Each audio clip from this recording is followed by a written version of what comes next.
America. Tujikaze, tujikaze, jikaze. You are listening to African Father in America podcast by Simon Javan Okelo, live from Seattle, Washington, USA. Thank you so much for joining me for another amazing episode of the Daily African Proverbs here in the African Father in America podcast.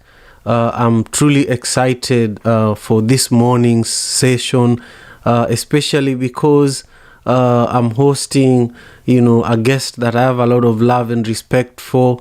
I'm hosting Pastor Zipporah Maina, who is, an incredible leader here in Seattle, Washington, and also in Kenya. Pastor Zippy is how she's popularly known, and Pastor Zippy is an educator, the founder of an incredible organization that I'm going to share with you in a moment, and also a pastor that keeps us grounded, with our spirits and keeps us connected with the Most High. So today, as usual, we are also grounded with an African proverb. We are grounded with an African proverb from Kenya, where both Pastor Zippy and myself come from.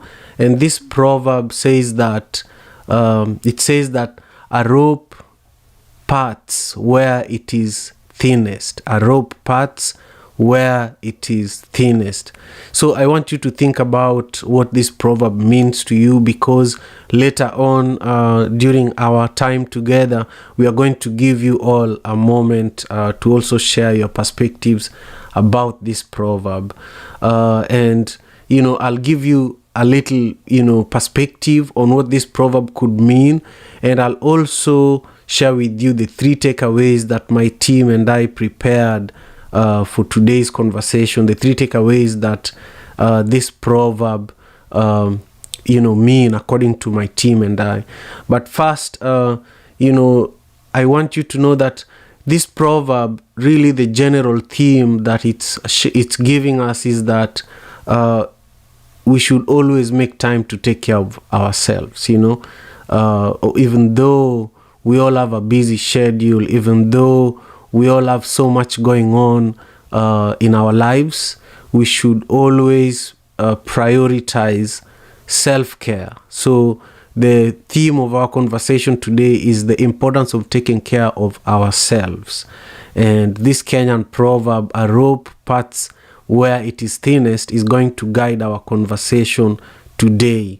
And number one, these are the 3 takeaways that I want you to note down before we go deep into our conversation.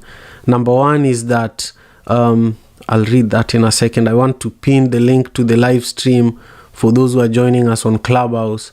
So the first takeaway is that it's important to take care of ourselves, because we are the only one who can do that. Nobody will come and take care of you for you, but it's only you who can take care of you, The second thing is that taking care of yourself is a sign of self-respect. If you respect yourself, you're going to do something to take care of you. Nobody is going to come and dress you up every day. Even your wife cannot do that for you. Nobody is going to brush for you your teeth, You have to demonstrate to yourself that you love yourself, And then number 3, taking care of yourself makes you a better person, both for yourself and for your community. When you're exercising, when you're eating right, when you're doing things that help you become a better person, you see that opportunities are also coming your way. And as the Bible says, cleanliness is next to godliness. I don't know where that is, but I used to hear that. Pastor Zippy, you're going to tell us more, because you are the biblical guru. Now, if you're just joining me, number 1, I want you to make sure you subscribe to my YouTube channel. And number 2, I want you to take a moment, if you're on Clubhouse, and share the link to this conversation with people within Clubhouse, and also with our friends and family that are outside of Clubhouse. Now, My guest today is the founder of Rescue Mission and Prayer Network International. And this is an organization that is one of the leading non-profit organizations that serve the African, particularly the Kenyan community here in Seattle, Washington. And Pastor Zipporah Maina is also an educational professional, with a focus on ensuring that those who are underprivileged have access to quality education. And she has a really beautiful saying here that the mediocre teacher tells, the good teacher explains, the superior teacher demonstrates, but the great teacher inspires. So that's our guest today. We are going to learn about her own perspective about this Kenyan proverb that is the center of our conversation today. We are going to learn about a childhood story that still inspires Pastor Zippy until this moment, through all the projects that she's doing. What is one story that inspires her? And I'm going to share mine just to give context. And then we are going to learn about, as an educator and as a pastor who is supporting people so that people can get better by being spiritually grounded. What are some of Pastor Zippy's greatest accomplishments that she wants to share with us? Then after that, our audience members, we want to hear from you, everyone on the stage, on Clubhouse. We want to hear your own perspectives of the proverb and comments to my special guest. And then finally, you are all going to learn how you can support Pastor Zippy's work. So if you have a checkbook somewhere, you have to prepare it. And so with that, I want to welcome you, Pastor Zippy, to the Daily African Proverbs here in the African Father in America podcast. Share with us a little bit about yourself that I may have not shared at the beginning. Wow, thank you so much, Simon. First of all, I'm very, very honored and very grateful to be here this morning. It's morning here in Pacific time. And it's a joy to partner with you also. I respect you for all the work you've been doing. I kept on seeing your adverts about the Kenyan holidays, and I was wondering, who is this young man? And finally, we are here, we are connected. Yes, thank you very much. My name is Pastor Zipporah Maina, as our host has said, and people call me Pastor Zippy. If you say Pastor Zippy, people will most probably relate with me because there are many Zipporahs, but that's my AKA name. Maybe the only part that Simon did not share is that I'm a mother, and I am a single mom of a 28-year-old girl. And so I'm a parent too, besides being a pastor and a teacher and all those other titles that I have running a nonprofit. So generally, that's who I am on top of what you have said. So yeah, and I live here in Washington, but basically, for those who are in Kenya, I'm born in central Kenya in a place called Murang'a. And then, the origin of the Kikuyu is in Murang'a. So I'm learning that now because of Azimi. They say Asimi. Yes, there's a place in Murang'a in the history of the Kikuyu culture. They say there's a place called Mukuru Wanyagadanga. That is where they say the Kikuyu and Mombi came from. So I boast myself as being an original Kikuyu. And then I relocated to Machakos. So I am today, people identify me with Machakos, not with Murang'a, because I've lived in Machakos this is my 20th year. So I generally identify as a Machakos person. That is where my church is. That is where the project is. That is where my home is. And that is probably where I'll be buried. Yes. So generally, that's me, Simon. Wonderful. Yeah, I love that.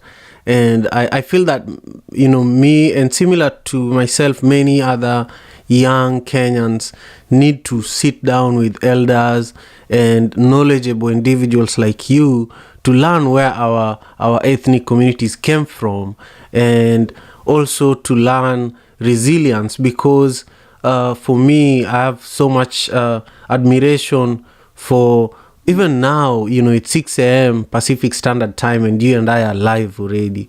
Many young people are probably snoring, and if I ask them to come for this show, a lot of young people always complain. They always, they email back and they say, "Hey, Simon, this is really early." Then I say, "No worries, I'll find another guest in a different time zone that finds that doable." Yes. Yeah, and so I want you to just take a moment and share with us what comes to your mind when you hear this Kenyan proverb that says, "A rope parts where it is thinnest." A rope parts where it is thinnest. What comes to your mind when you hear this? Vulnerability, and I also look at teamwork. Those two things is what came into my mind when I thought about that proverb. And I want to approach it from this side. I grew up in the rural area, by the way. I grew up in the village at the foothills of Abadeas. I tell people that's where the roads end. There are no roads beyond where I come from. So we did not have electricity, we didn't have gas, we didn't have all those things that we have today. So for us to cook and to light and to do everything, we used to use firewood. So I'm one of those people that carried firewood on my back for close to 20 years as I was growing up. And I remember we used to have those sisal ropes to do that. And if you ever went with your rope and unfortunately it had a weak point, when you put the load of firewood, if you are not careful and you overload it, it would snap. And so you'd end up not achieving your goal. You'd end up, if you're looking for that firewood for the family to go cook and everything, unfortunately, the whole cycle happens to affect everybody else. And so when I thought about this proverb, I realized that it's the same way when you are in a team or in a group of people. Your group is as strong as the weakest point or the weakest person. Because if the weakest person fails, we all fail. And if the weakest person does things contrary to what everybody else does, it does not just affect them, it affects everybody. And as you were talking, I was thinking about now the personal life also, the personal life. And that's why I talked of vulnerability. I'm from Africa, so excuse my R and L. So I can imagine when we fail to take time to rest and we fail to find time for ourselves, that's when we become very vulnerable to attacks. And as a pastor, I look at our spiritual lives. That's when the enemy of our lives gets an opportunity. And if we are not careful, that's the time at which he can attack and we can become victims. So it is it's a broad proverb because to me it applies whether I'm alone or it applies when we are many. And those are the two things that strongly came to my mind because I think this proverb is similar to the English proverb, which says that a chain is as strong as the weakest link. And in my compound where I have my project in Kenya, we have put what we call the chain link as a fence, right? So the places which are very weak and they can easily be bent, those are the places where the thieves and the thugs get an opportunity to come through. So I think of the vulnerability strongly. If we don't take time to take care of ourselves, that's when we become vulnerable. And allow me to use the last example at this juncture. I was thinking about King David in the book of 2 Samuel chapter 11, when he was supposed to be in the battlefield and he was supposed to be together with the other soldiers. He allowed himself to be idle and to be, not to be keen on him. The soldier he was, he let down his guard. And it's at that point that the enemy was able to attack him. And David won all the battles, but there's one battle that he lost that day when he managed to allow his body and his desires and his flesh to take charge. And yeah, so to me, a rope snaps where it is weakest. Thank you so much. There's so much. You just took us on a journey, on several journeys, and I just appreciate that. I want to welcome everyone who is just joining us on Clubhouse. Thank you again, and also everyone who is joining us on YouTube. Thank you so much. My ask is that you make sure you subscribe to my YouTube channel so that we can grow this village. And if you've already subscribed, make sure that you push the notification button or the thumbs up button so that when YouTube notices that we are live tomorrow and the days to come, it lets you know and you can join us. And also, if you're on Clubhouse, make sure you share the link to this conversation within Clubhouse and outside of Clubhouse. Feel free to clip some of the nuggets that you're getting and share it on Twitter. We are going to be retweeting there as well. My name is Simon Okelo. I am the host of the African Father in America podcast. And my guest today is Pastor Zippy, Pastor Zipporah Maina, who is here with me in the Pacific Northwest. And we are slowly going through our structure for the conversation today. We just learned about Pastor Zipporah's interpretation of today's proverb. Remember, every day we bring African proverbs and we dissect them and learn a little more from them or through them, with the hopes that by the end of our time, you gain some wisdom so that as you navigate the day, you have something a little more to equip yourself with. So now, I want to ask you, Pastor Zippy, to share with us a story, a childhood story. This is a question I ask all the guests that I host for the African Father in America podcast. A childhood story that inspires who you are as a leader today.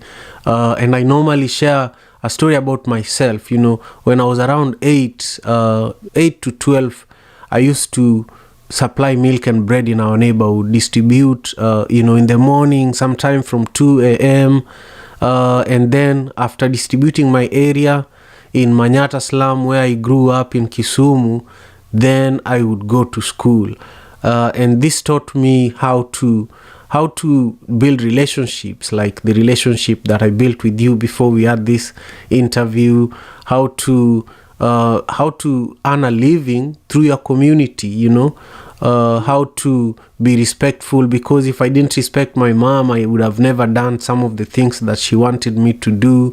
And really, that's why I'm able to wake up and do this early morning show, and many, many other things that I do in my life are really inspired by that one moment. And I want you to share with us a similar story that when you think about, you remember some of the sounds at that time when this story was happening. Maybe you remember the food that you're eating around the time when this story was happening. Share with us, please. Let me say that I have one role model in life that I model after. And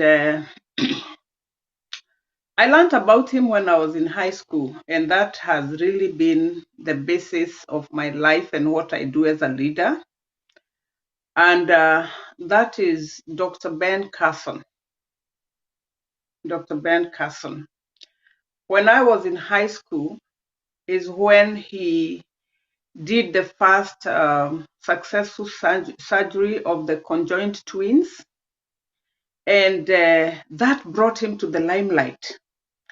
And I started reading about him, and I started comparing myself with his background. He came from a very poor background generally in America, because his mom and his dad separated, and he found himself in Detroit in Michigan, and sometimes he was in a black neighborhood, other times he was in a white neighborhood. And when I read the book or his autobiography, because that operation or that surgery put him in the limelight, it took me back to my childhood when I was growing up, because I grew up in the village. And growing up in the village we were many kids in my family. I wouldn't say we were poor. We were not poor. We were just normal village kids. But there are so many things that we were disadvantaged about because growing up in the village, I remember when I went to high school, because I went to a national school, and we were told to give a story about our primary school. Me, I was so confident and proudly saying how we went to school. We were told to describe our school uniform. And I was very excited to say how we had this green tunic and an orange blouse like this one I'm wearing, and no shoes. And everybody laughed in the classroom when they had, and then they were like, no shoes? And to me, there was nothing big about that because that was the norm in the village. But by the way, that statement now made me think, was there something wrong with me? That I didn't wear shoes like other children? And it kind of made me now start not being that proud girl that I thought I was so proud. But at the same time, I was happy because even having coming from the village, I made it to a national school. You know, those days when national schools were real national schools? I felt achieved. So when I heard about this Ben Carson story, it really inspired me. And I want to also say my dad, the late, rest in peace, he has been my hero because my dad took care of so many children on top of his own children. He educated so many kids that did not have money. People would get their kids called to go to school and they didn't have school fees, and they would just be told by somebody else, look for a man called Minor. He will help you. And it's true, Dad just did that. So when I connected the two stories, I think I got so much inspiration. And that's why I do what I do today, because the most important thing in my life is to see a child going to school. So Wow. I recalled my background that it wasn't supposed to hinder me to become what I wanted to become. And through Ben Carson's story, I knew that I can achieve whatever I want to achieve, regardless of what circumstances I have to fight and what things I have to go through. So to me, that has been a story up to today that backs my vision and my dreams. That's fantastic. Yeah, thank you. Thank you so much. I love that. I love that. I didn't know that about Ben Carson. So thank you for sharing that with us. I want you now to, share with us just a little more about your work as an educator and also the work you do with Rescue Mission and Prayer Network.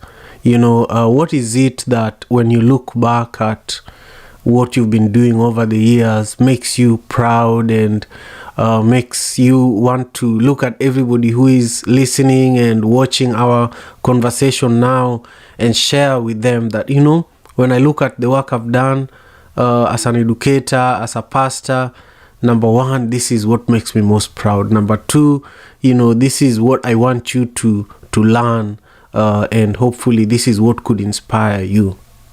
Yes. Thank you, Simon. Like you've told people, and that is true, I'm an educator, I'm a teacher, and I started teaching about 27 years ago, when immediately after I finished college. And I always say I was very blessed to have landed in a private school after college. So I started teaching in one of the best private schools in Kenya, and that gave me very good exposure. And then I sat under wonderful mentors. Every leadership skill that I have about running education programs, it is simply because of the mentors that I fell into the hands of the mentors that I fell into. And after working for about 10 years, yes, from 95 to about 2006, I had this desire, like I have said, inspired by the Ben Carson story. Something came up in my mind that every child has potential. Every child. Doesn't matter the background, doesn't matter the location. If given the right environment, every child can succeed. So in my heart, through the process of being taught to be an educator, I came up with a vision That time, if you remember, in the early 2000s, HIV was ravaging our country, or generally it was ravaging the African continent, and there were so many kids that were orphans. Even if they were not total orphans, some of them were from single family homes because either one parent has died and the other one is positive and things like that. And so being located in Machakos, which is one of the arid and semi-arid lands in Kenya, poverty is very high.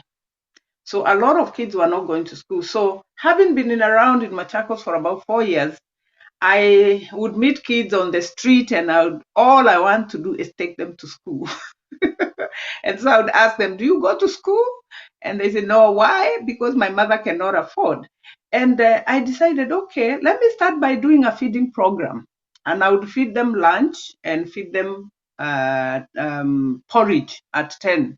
But now I did that for 2 years. And Simon, I'll tell you, I just came to realize I was wasting my money, I was wasting my resources, I was wasting my time, and I was wasting these kids' time because they would eat and go back to the street. They would come for lunch and go back to the street. So one day I decided I'm going to ask God, what do you want me to do with this? And then that's when he gave me the vision of starting a school. Can I tell you something? I started a school with $200. I went and leased a room. You know those village little shops? I leased a room. I made one table. I bought a few plastic chairs, about 10. And then I made papers with photocopy. And I said, a school is starting. And I got one kid, because even the ones that I was feeding did not want to go to school, right? So I got one kid. You know, the Kenyan education system is 3 terms. The first term, I had one child with 2 teachers. The second term, I got a second child. And the third term, I got 3. But to me, that was a full school, because I had told God, if you bring me only one, I know that the school has started. And that's how Emmanuel Christian School was born. That was 15, 16 years ago. And today, to cut the long story short, we minister to orphans, vulnerable children, and the very, very low income, because I'm in the heart of the village, in one of the most low income areas and the most densely populated in Machakos. So I started, and by the grace of God, I have done this single-handedly without any help. But I have the help of the Lord, of course.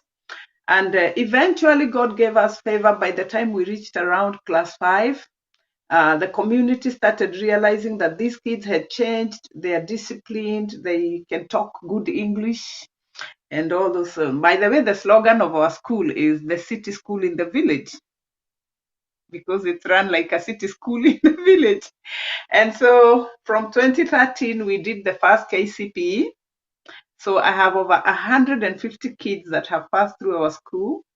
Some of them, we continue to pay for them school fees in high school. Like this year, I have 3 of them that I'm still sponsoring in high school. So that's the greatest achievement in me, that I can change the life of a child. I have quite a number that are doing so well. I know one who has even finished nursing. We are going to make sure we bring her to America so that she can work here as a nurse. Generally, that is what I have achieved as an educator, and I thank God for it. Yeah, it's no joke. It's no joke. You know, I have to tell you remind me so much about my mother. You know, my mother ran an orphanage home from 1997 to 2013. And we used to have 60 children in our compound daily, you know. And, you know, I learned how to be a teacher. I learned how to be a painter. I learned how to, you had to do everything to live in that compound, you know. My mom was also very strict. If you didn't work, you no food, you know. And so also it's because of the HIV epidemic, you know. From the early to mid and end of the 90s, HIV was definitely ravaging our continent the way you are describing. So I want to welcome everyone who is joining us. I see that the village is expanding over here on Clubhouse. We have over 32 people who have visited with us there. and we have 4 people watching on YouTube right now. Thank you so much. My special guest is an incredible leader, Pastor Zipporah Maina, who is the leader, the founder of Rescue Mission and Prayer Network here in Seattle, Washington. We talked about quite a few things, her interpretation of today's proverb, which is also from Kenya. And the proverb says that a rope parts where it is thinnest. Think about what this proverb means to you. I'm going to create space for our audience members to also share a few words in a moment. We just heard what the biggest accomplishments in terms of her work as an educator has been. But now I want you to share with us a really, really inspiring story that I didn't add to our conversation today. I am actually, I have COVID as we are speaking, and, Thursday is my last day of isolation. And I know that you've been on the news just by how incredible you went through a very hard time with COVID. And I want you to share this story briefly before we hear from our audience members who are also going to share their comments. But how did you end up in the news? Because you are all over the news. And what happened? And what can we learn from this inspiring story, especially when it comes to the importance of taking care of ourselves? Thank you so much, Simon. And maybe before I answer that question, I forgot to say something about the Rescue Mission and Prayer Network International. Yeah, that's our nonprofit here. We do charity work, we do education, and we do religious work. And through that organization, right now, I'm running a global prayer ministry that has people from all the 5 continents of the world. We pray for 1 hour on Saturday from 8 a.m. to 9 a.m. Pacific time, so whatever time it is in the other zones. And I'm so blessed to have partners from as far as India, Brazil, Philippines, Mongolia. You know where Mongolia is? I have friends who we pray with.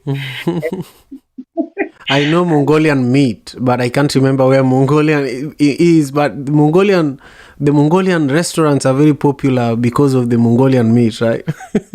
Oh, I love eating their food. Yeah, very beautiful. It's somewhere near Russia, somewhere there. So I'm so blessed also to host that ministry, and God is changing lives through the prayers. So back to your question. Yes, this Pastor Zipporah here is a COVID-19 survivor. And when COVID hit in 2020, when it was just nobody knew what to do, I happened to be an early victim, and I got sick in July. And I remember just walking into the hospital, Simon. I thought I was going for a checkup because for about a week I wasn't feeling well. And I decided, let me walk into the hospital, hoping to be told to go back home. Little did I know that I'm going to be in that hospital for the next 40 days and 40 nights. That is why I'm in the media, because the doctors they tried to treat me the first week, they tried the second week. By the end of the second week, there's nothing else they could do. So they literally gave up and decided now the best thing we can do is to prepare you to die. So let me say that my faith in God and the prayers of the saints, because people rose up all over the world. I did not know that whenever you do something, like I have said, just do good to people, be nice, be kind. You never know where you're going to reap and when. Because me, I was just doing God's work, ministering to people across the world. And that I did not know that I had sowed a seed that I would harvest at such a time as that. So people started praying for me. I remember my mom and my family being called. I'm here in the US alone. Even my child is back in Africa. And my mom was put on a Zoom conference, and they were given the news that probably I will not make it. And so they were to be prepared for that. But After a struggle and after the grace of God, on the 40th day, I left the hospital. But there is something that people don't know, Simon. I went back to hospital after 2.5 weeks. And the second part, I didn't talk about it much. That was another miracle because by the time I went back the second time, I had blood clots in my lungs. So I had pulmonary embolism. I was almost going. And then after being, the way they will check you up, they discovered another problem that I had. And so 2 months after, I had to be readmitted again to go through surgery. So it was a journey, but I thank God. And what I would say out of it is that my faith has grown, and resilience is important because sometimes you find yourself alone and you have to fight the battle. So, in a nutshell, that is what I went through. But I'm so grateful to God that I'm here today to inspire somebody and to tell them that God heals. Yes, indeed, indeed, indeed. Thank you. Yeah, I can't imagine how, just a few days ago, I was telling my wife that, I feel terrible because COVID is almost like malaria. For those who have had malaria, you're cold, and this is after being vaccinated, and boosted. But you got it when nobody even knew what it was, So I can only imagine that sometimes it's only prayers that can take you through difficult moments. And I saw some of the pictures in the articles that were out in the news of your story, because even the doctors felt that your story was a complete miracle. And the amount of pipes that were just going through your body from everywhere, and I was like, wow, is this Pastor Zippy? And now look at you, beautiful and smiling, and just just an example of of what's possible. So I really, really thank God for you as well. I want to invite our audience members who are on stage to engage for a moment. Typically, with the Daily African Proverbs, we create space for our audience to engage directly with the special guests, and we also. After we hear from our audience members, I want you, Pastor Zippy, to respond to some of the comments that you've had, and also I want you to share how we can support you and the amazing work that you do. So we will go to Debbie. Debbie, share with us where you are joining us from, what your perspectives on today's proverb is, and also if you have any comment for our special guest. Go ahead. Greetings and appreciation to all. My name is Debbie Berlin, Game Dev Debbie, joining from Maryland near DC. Simon, I wish you continued health and strength in your recovery. To the speaker, I also appreciate you and resonate with your being inspired by Dr. Carson. As I was when I was a kid, I read his book, Gifted Hands, and it inspired me how he focused on his study and later performed his historical surgery work. And I'm also inspired by your starting a school, as I am by Mary McLeod Bethune, who also started a school for children, because I've started a STEAM center for children. So hearing about other folks that are doing that really gives me inspiration. Thank you so much.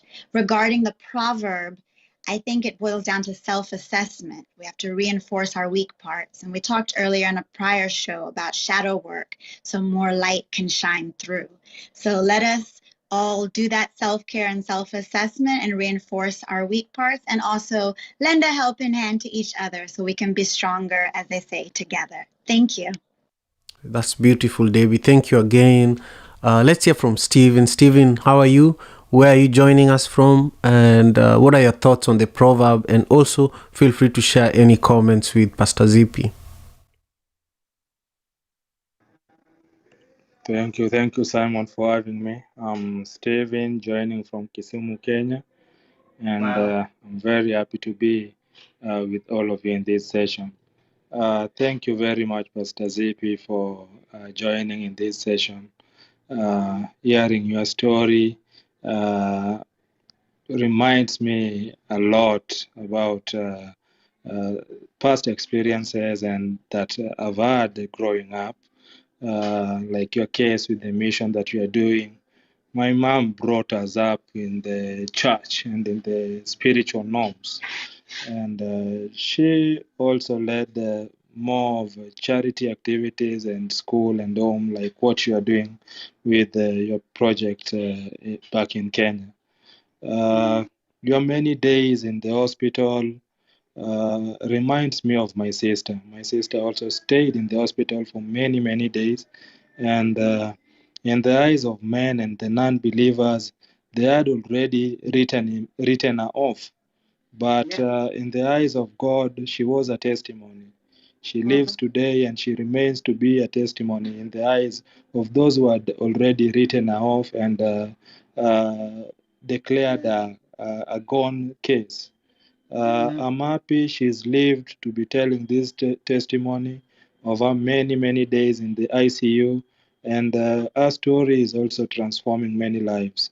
And her story, to the eyes of non believers, it gives them hope that whatever is impossible in the eyes of man, it's possible in the Mm. hands and eyes of God.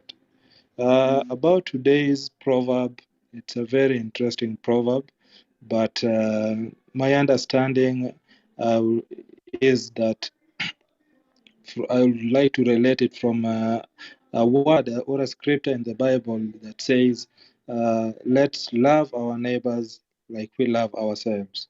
We can't give much love if you don't take care of yourself. If you love yourself, you'll also share and replicate the same measure of love to your neighbors. Thank you very much, Simon, for having me. And thank you for every other listener and speaker that we have in this session. I was Stephen. Thank you, Stephen. That's beautiful. I appreciate you making the time to join us today. To all our guests who are on YouTube, thank you so much. Take a minute to make sure you subscribe to the channel. And if you can't be on YouTube and you're only on Clubhouse, or you're listening later on while driving, to the podcast, thank you again for listening and for supporting. I truly appreciate it.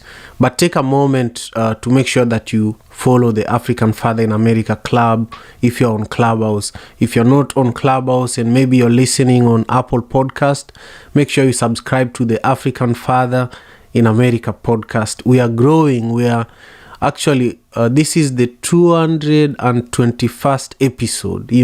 That's no joke. And also we are almost at 100,000 downloads. That's also no joke. So I just hope that you're also proud of this work that we're doing here, every day, bringing African proverbs and just growing and increasing the value of African culture, one proverb at a time, one conversation at a time. Now I want to move on to Lavender. We have a couple of other contributors on stage. Lavender, how are you? Where are you joining us from? And what are your comments to our special guest? And what are your perspectives on today's proverb? Thank you so much, Simon. Thank you, everyone, for being here. And as usual, being in this room is usually absolutely inspiring. Honored Hey, to Lavender, approach could Pastor. Lavender, if you hear me, could you increase your volume just a little, or get close to the mic, just a little? Okay. Can you hear me better now? Yes. Thank you so much. Thank you. I'm honored I'm coming across Pastor Zipporah, and I'm proud you're Kenyan. Um, and that you remind me a lot about my mom and the work she's been doing to make our community a better place. She inspired so many, mentored so many people. Lost of count. But for sure. I'm so grateful of the work you do. We can only become better by putting in the effort together. Mm. About today's proverb, a wise man's perspective, a rope part where it is thin, just like Pastor Zipporah said, the team is as strong as the weakest link. Earlier today, we actually had a team meeting at work, and we were talking about teamwork and our weak links. And even though I felt bad, but I acknowledge the fact that we need to pull up our socks better where we are lacking and help each other become better so that we are a stronger team. I'm Lavender and I'm complete. Thank you. Wow. Thank you so much. Yeah, I appreciate that, Lavender, and I agree. Self care and self improvement comes from acknowledgement. Acknowledging that here there's an opportunity. Let's go to Joseph. Joseph, how are you doing, and where are you joining us from, and what are your own perspectives and comments to our special guest today? Good day, everyone. Yeah, no, Simon, I'm doing great, and nice to see some of our co-founders and co-moderators of our daily African room here in One Vibe Club, Steve and Lavender, my co-host, that we host our weekly session on Wednesday about travel in Africa, and yeah, I'm joining from back home. I'm currently back in my hometown, which is Walvis Bay, Namibia. We have been having a couple of bad weather for the past 4 5 days, storm, wind, and we couldn't be moving from Saturday until today. Today, actually, you can move out a little bit, and but you take sand into your eyes as soon as you step out of your house. So we are under house arrest by the wind, and it stated that it's going to be finishing tomorrow. But I'm being inspired today by so many things. From this morning, I joined one of the inspirational room in the morning on Clubhouse where I was listening to some testimonies. And this afternoon, I just hear one of the biggest testimony that you shouldn't let anything come in between your dream, your goals, and your achievements. And the story that is being shared by the pastor, it's such an it touched my heart, and me being part and parcel of the community leader here, where we do soup kitchen, I've never given up on my people. I always make sure that the little that I have, I also contributed to the soup kitchen, no matter what, no matter when, and how many people we have to feed. So I think what the pastor is doing back home, this is really an inspiration.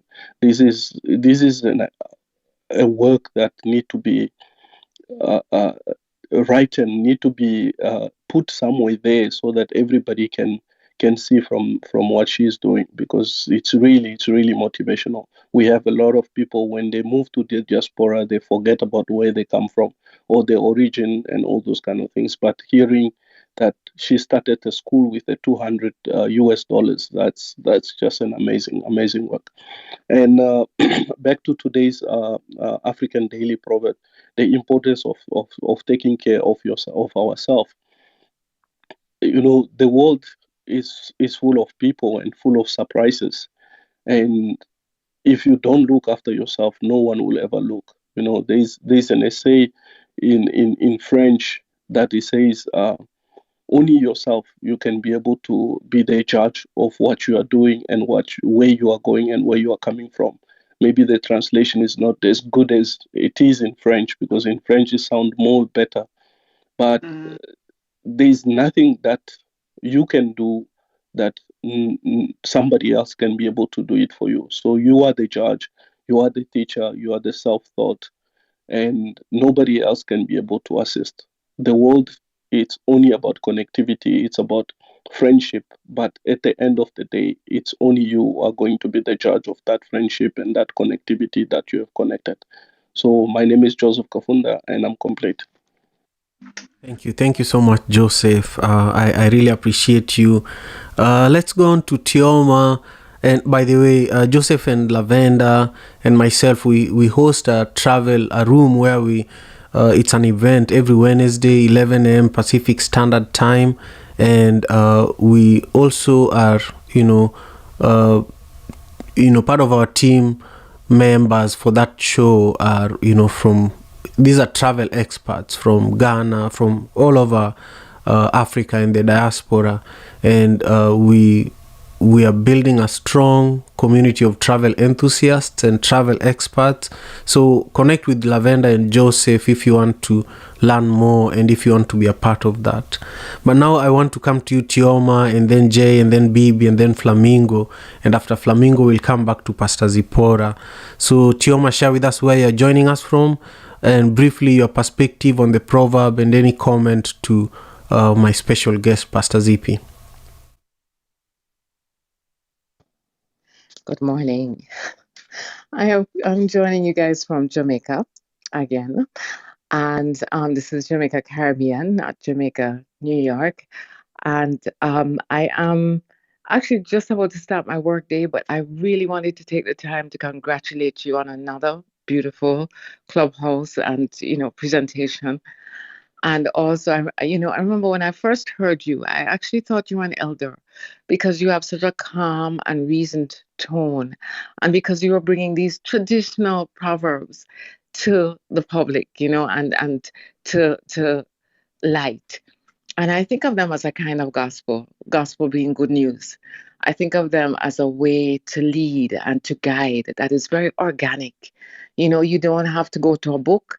It is repeated by, one of your elders, and you really remember it because it's usually used in a very appropriate way, to point out something that's important in the situation and to guide you to a wise response.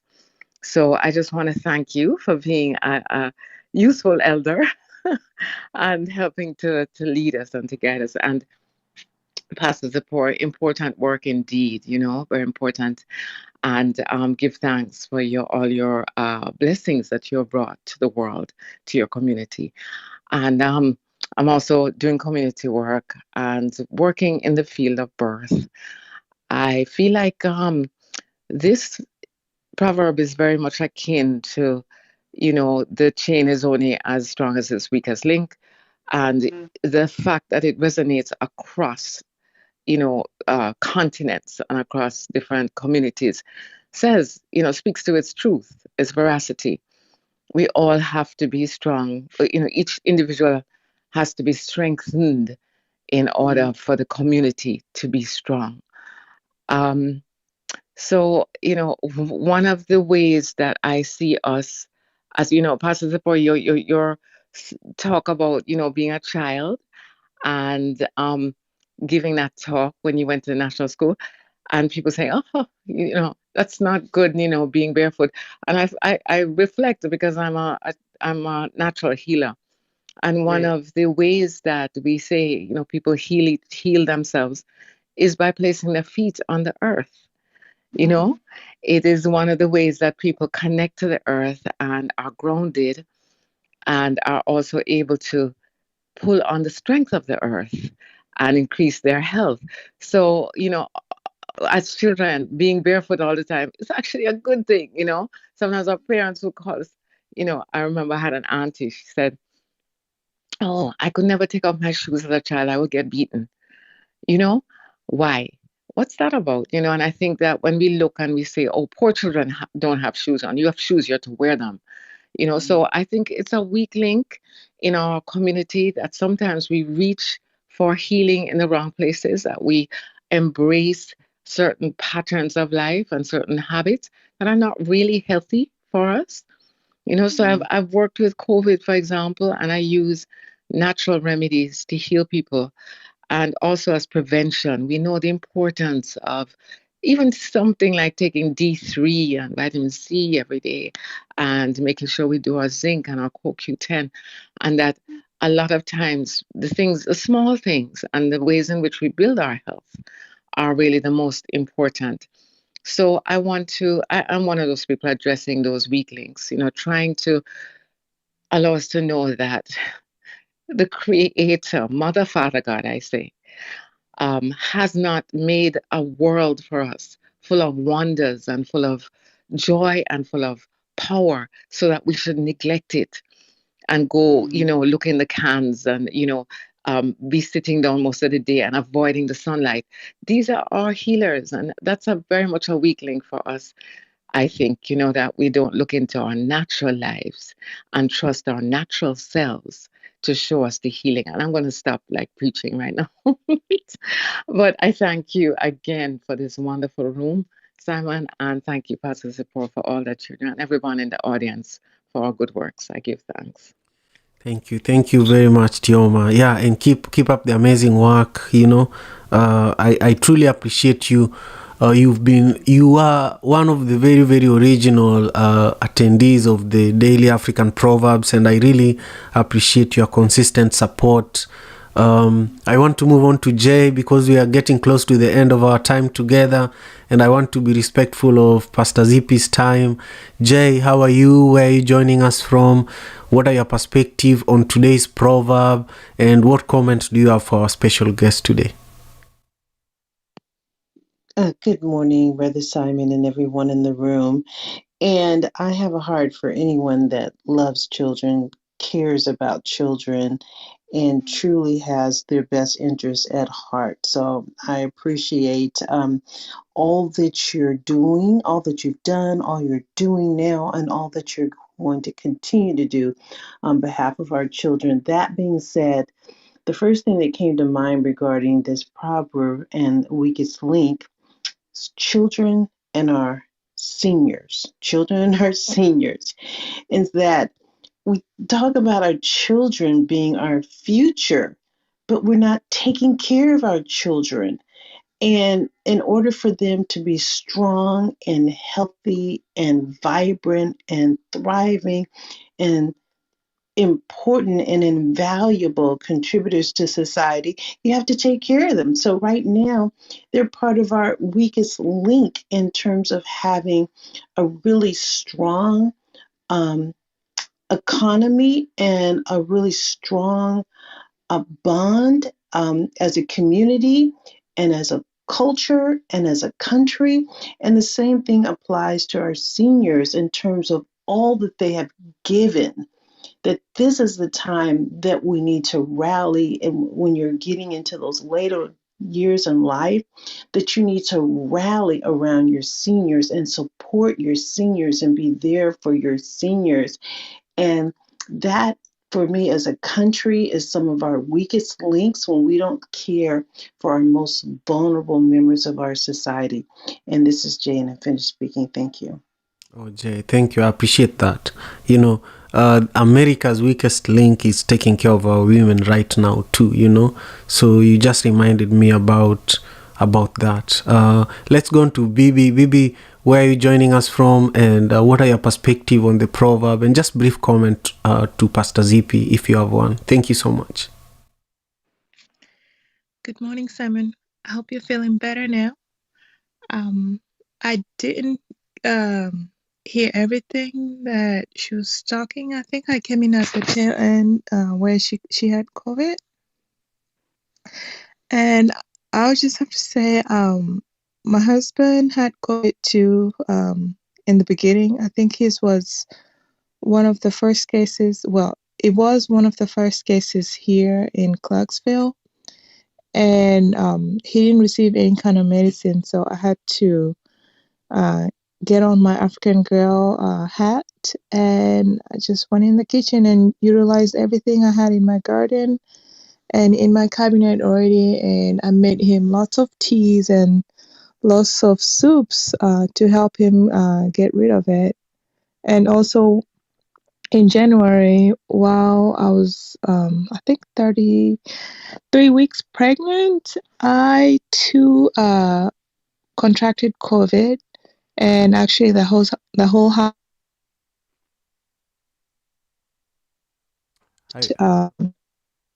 caused the baby to stop growing. But eventually, I did take care of it with the teas and everything else. And after like 3 weeks of the COVID being out of my system, the baby started growing again, and I had to be induced in the end. But fortunately, she was born healthy, and everything else was well.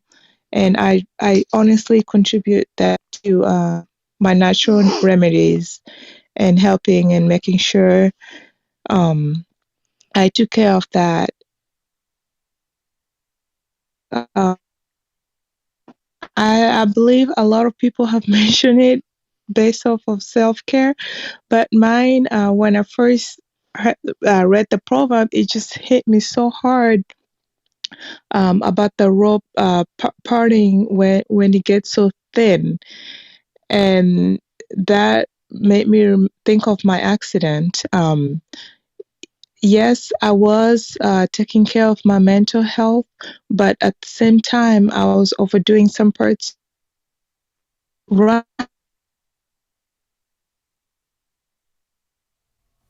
baby, we are losing you. Running to up to the point where I got hit. I was actually pretty much overdoing it because I was running more than 100 miles a week, and that was not supposed to be the case. And sometimes we have to know our limits and don't try to over push it and or any kind of future damages in the future. And fortunately, running helped save my life, and although it almost killed me. So when it goes to the proverb, my only take for today is don't overdo it, and always listen to what your body is telling you before you have to unravel. And that's my take. Thank you. Thank you, Bibi. Let's hear briefly from Flamingo, our last speaker on the stage, before we come back to my special guest, Pastor Zippy, to wrap up our session for today. Remember, this is the Daily African Proverbs. It's being recorded for the African Father in America podcast, available across all podcasting platforms, and we're also live and direct on YouTube. Thank you all for tuning in. Remember to subscribe to the channel. Flamingo, I'll pass you the microphone. Peace and blessings to everyone. And Simon, thank you for creating this space, and thanks to the pastor for her service. One of my favorite other quotes says that service is the rent you pay for God's blessings. So thank you. I just echo what everybody says. This quote to me in one word says balance. We just have to have balance in everything we do. And I'm going to stop there since we are running out of time. But thank you again.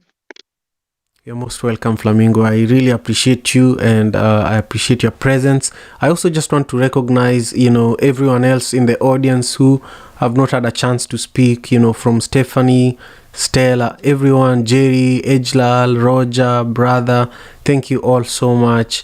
We've had, 42 people joining us for this conversation today on Clubhouse, and as we speak, there are about 5 people who are with us on YouTube. We truly appreciate that. I see that Mary Wainaina joined us, Joyce Moore joined us, Steven joined us, Lavender over there on YouTube. It's deeply appreciated. Now is a time for us to show some love and support for our guest, So I want you to pay attention to a few reflections that Pastor Zippy has in regards to what you all shared, and also I want you to listen to how you can stay connected to Pastor Zippy and how you can support the incredible work that Pastor Zippy is doing. Pastor Zippy, the floor is yours now. Wow, thank you so much, Simon, and to all our guests that are online. May you be blessed for attending and finding time, especially those who are in Pacific time very early in the morning. May I also acknowledge Mary Wainaina is my auntie. Thank you, Auntie Mary, calling all the way from Buruburu. Joyce Moore is my friend, calling in from, should be Pennsylvania, I think so. So, and whoever else is online, I say thanks. I've picked a few things that our guests have said that have really blessed me, and it's my takeaway. One of our guests, I think our brother from Kisumu, talked about loving oneself to be able to love the other people. Yeah, you can only give what you have. And so when you think of being kind or doing good to others, you must first of all be good to yourself. You must love yourself. You must know how to take care of yourself. That really struck me. And then our brother from Namibia talked about connectivity, connecting with one another. That was very inspiring because in Kikuyu we say "Adoni oido." People, you want to be rich, you better love people. They are the ones who have everything that you are looking for in life. And yes, our sister from Jamaica talked about veracity. That was very, very nice. Yeah, we all need a strength for the community to grow and for the community to succeed. Every one of us needs to be strong. Yeah, that's how the link remains powerful. That's how each one of us can achieve the success that we are looking for. And of course, I agree that we need to take care of children. They are our future, and that rings deep with me because even the word of God, if we don't pass it on to the next generation, then we say that this life is not a sprint. Life is a relay. Everybody needs to play their part. And when you've done your baton, please pass it on to the next person. And at the end of the day, we all make the complete cycle. So I love that fact that children are so important. And in this country, we also need to know how we are raising our kids so that we can pass on the values that we hold on to very strongly. And I want to say, I'm so grateful, and let me also apologize because I'm just in the process of making my website. I had a website, but it lapsed because of a few challenges here and there. So I'm in the process of making a new one. But there are ways that people can support us. If you want to send financial support, you can send through PayPal, Venmo, Zelle. And if you send to the email address that I'm using at the moment, my email address, which is wairimozminor@yahoo.com, wairimoZZ for Zipporah @yahoo.com, and then that will give you the Rescue Mission and Prayer Network account where you can do PayPal, you can do Zelle. If you're in the US, you can do Venmo. You can also do Cash App on my number, which is 202-412-2677. 202-412-2677. And if you are in Kenya or in Africa and you can send money through M-Pesa, I still keep my number, Simon. I have never lost my number from the first day I bought it in 2001. I keep my Kenyan line. It is 0722 752772. 0722752772. It will come to Zipporah Minor. And so, what's my parting shot? After the episode I went through and the challenges I've had to go through, actually, I've been out of work for the last 2 years, and I thank God for His provision. I've been on a recovery journey because I developed a lot of complications after all that COVID issue. Actually, there's a condition that the doctor had said it's going to be permanent, but the Lord has helped me recover, and I thank God. I tell people Acts chapter 9 became my parting shot. It became my life. Whatever you can do, however little it is, do it when you have the strength to do it. It talks about Dorcas, who only used to make sweaters and dresses for orphans and widows. And my parting shot, because of Dorcas, I tell people, Dorcases don't die, they live. So that's what I tell people. So if you want God to resurrect you, serve. Because when you're gone, somebody will be asking a question, who will take care of me if this person is not there? And I believe that touches the heart of God. That's one of the reasons I strongly believe I came back, because those kids could just have been left just like that, without any warning, without any order, without anything. But the Lord gave me another chance. And I didn't say how many they are. They are actually 250 plus and 16 members of staff. We have kids from age 3 to 14, grade 1 kindergarten all the way to grade 8. And we are so blessed to be making a difference in our community. Yes, thank you. You're most welcome. That's some serious commitment, because you know that, if you get a little lazy, all those 250 plus children are going to be asking for Pastor Zippy, when their lunch delays, where is Pastor Zippy? They've never seen you, but they're always they know that they're going to be fed, their needs are going to be met. They don't care that you've been out of work for 2 years, but they know that something is going to be provided. So I also just want you to know that I'm very proud of the work you do. And this was an honor and a privilege for you to create the time for us to, have this incredible conversation today. To our wonderful guests and audience members and community that make this work possible, especially the One Vibe team, Steve, Stella, Lavender, who helped me produce this show. Thank you really deeply from the bottom of my heart.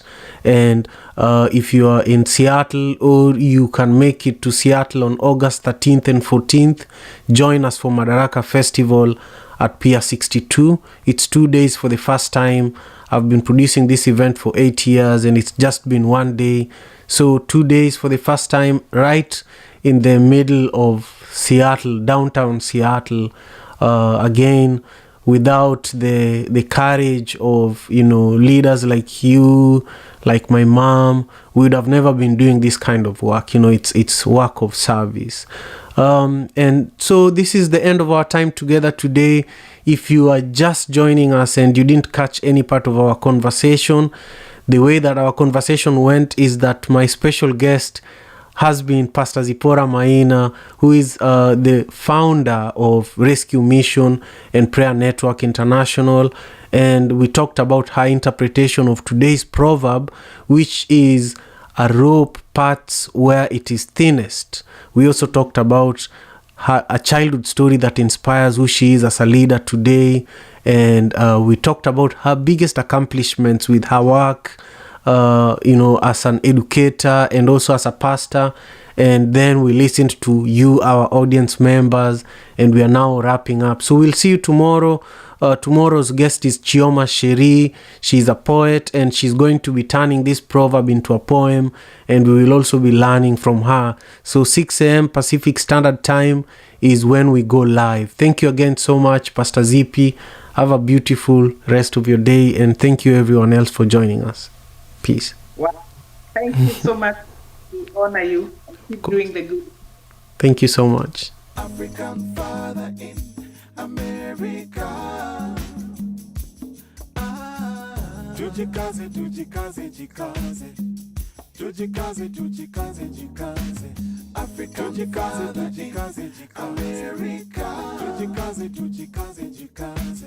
You are listening to African Father in America podcast by Simon Javan Okelo, live from Seattle, Washington,